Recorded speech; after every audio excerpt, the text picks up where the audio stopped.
This free step-by-step video comes to you directly from Haynes, creators of the world's best repair manuals. Fix your car or truck the right way with our accurate and reliable information at your side. You can complete more than 200 jobs on this vehicle when you purchase the complete online manual at Haynes.com. Water pump replacement Ford Ranger.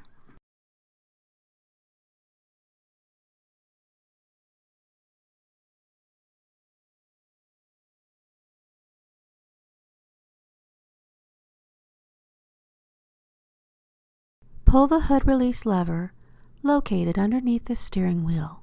Lift the hood safety latch and raise the hood upwards.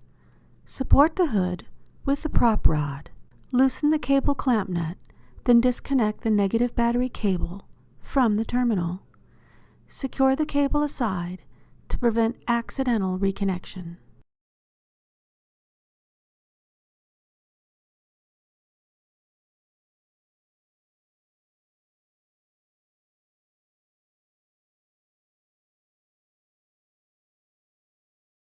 With the engine completely cool, remove the radiator cap.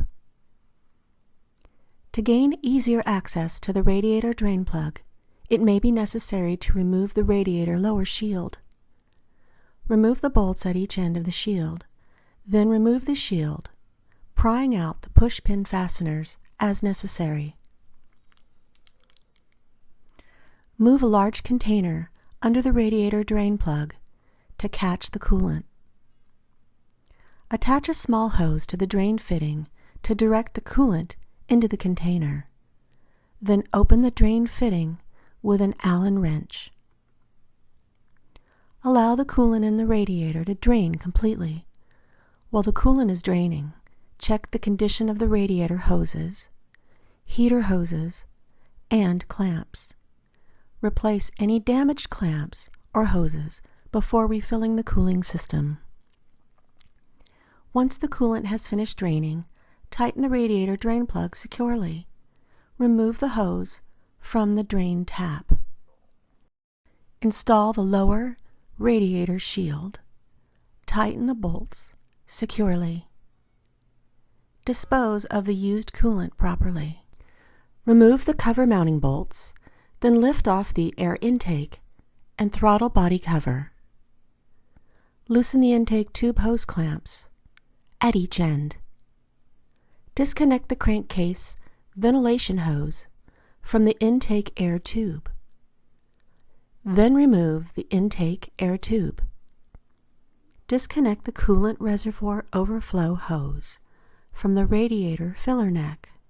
Using a special cooling fan wrench and something to prevent the water pump pulley from turning, loosen the cooling fan nut. Unscrew the cooling fan from the water pump pulley shaft. Remove the screws securing the fan shroud to the radiator. Lift the cooling fan together with the shroud out of the engine compartment. Loosen, but don't remove, the water pump pulley bolts from the drive belt still installed. Disconnect and remove the crankcase ventilation hose from the valve cover. Disconnect the alternator electrical connectors. Peel back the protective cover, then remove the nut securing the battery positive cable to the alternator. Disconnect the cable from the alternator and position the harness aside.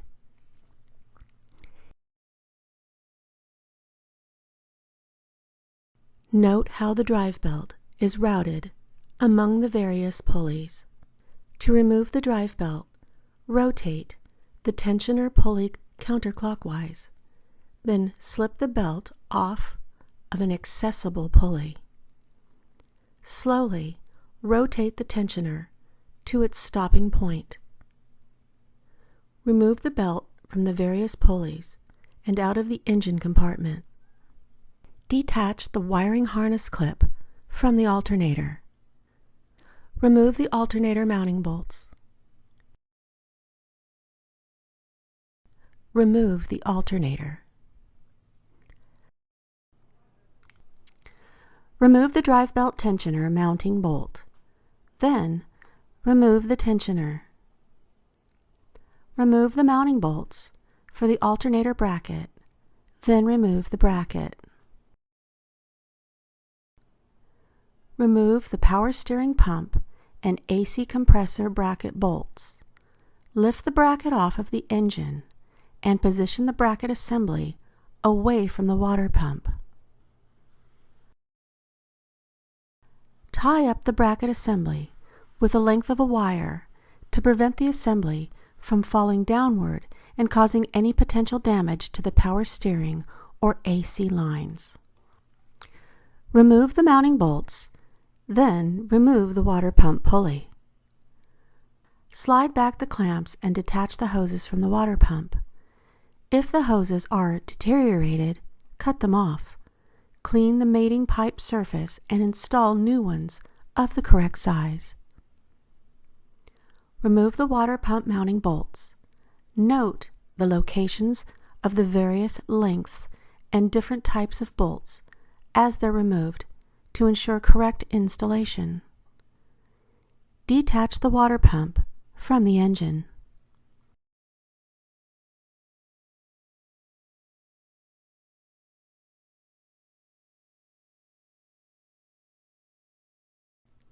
Clean the new water pump mating surface, then apply a thin layer of RTV sealant to the gasket mating surface of the new pump. Then carefully mate the gasket to the pump. Remove all traces of old gasket material from the engine gasket surface. For easier installation of the water pump, the engine, first install the short coolant hose to the upper coolant port of the water pump. Secure the hose with a clamp. Install the water pump to the engine, first inserting the short upper hose onto the bottom thermostat housing coolant port. Carefully mate the water pump against the engine. Then thread in the mounting bolts finger tight. Tighten the water pump mounting bolts evenly in a crisscross pattern to the specified torque setting in 1/4 turn increments. Don't over-tighten the bolts or the pump may be distorted.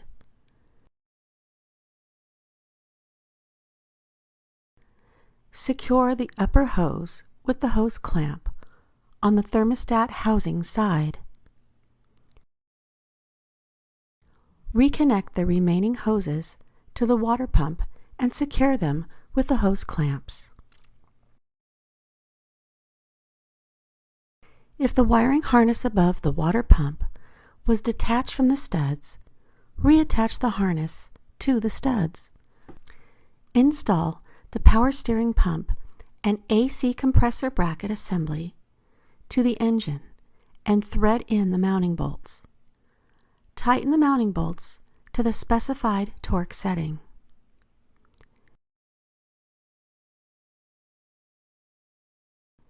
Install the alternator bracket to the engine.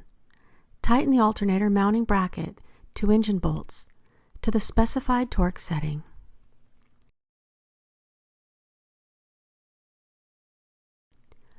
Install the water pump pulley and mounting bolts.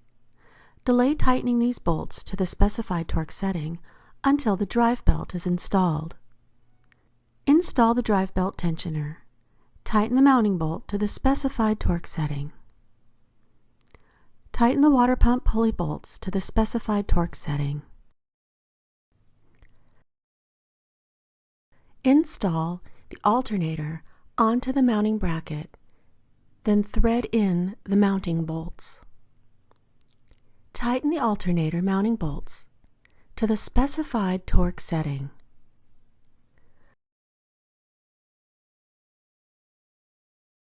Attach the wiring harness clip to the alternator bracket. Connect the battery positive cable to the alternator. Screw on the cable nut and tighten it securely. Secure the terminal with the protective cover. Connect the remaining alternator electrical connectors. Connect the crankcase ventilation hose to the valve cover. Loosely install the drive belt onto the pulleys in the correct routing. Rotate the tensioner to allow the belt to be slipped onto the remaining pulley, then release the tensioner, applying tension to the belt. Inspect the belt at each pulley and make sure that the belt is fitted evenly into all the pulley grooves. Tighten the water pump pulley bolts to the specified torque setting.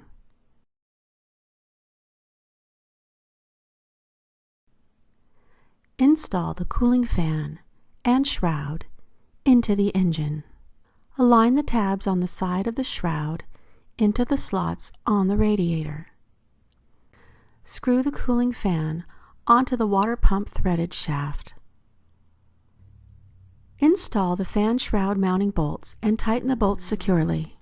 Using a special cooling fan nut tool set, tighten the fan nut to the specified torque setting.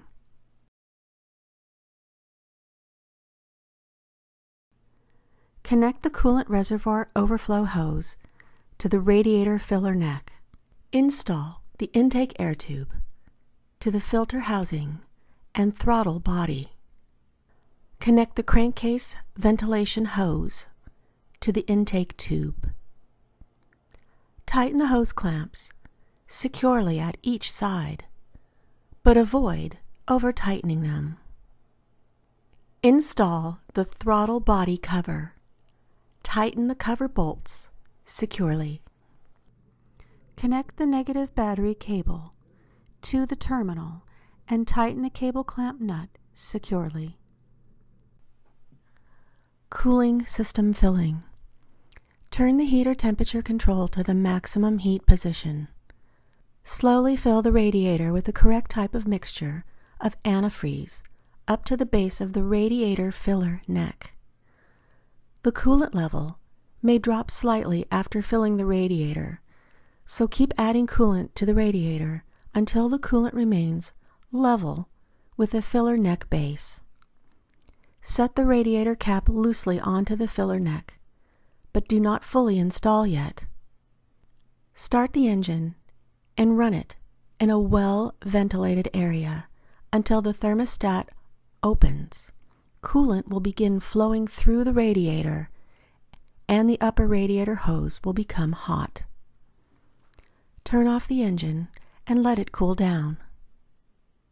Slowly remove the radiator cap and recheck the coolant level, adding more as necessary to bring the level up to the base of the filler neck. After adding coolant, squeeze the upper radiator hose to expel any air in the system, then top up with more coolant mixture if necessary.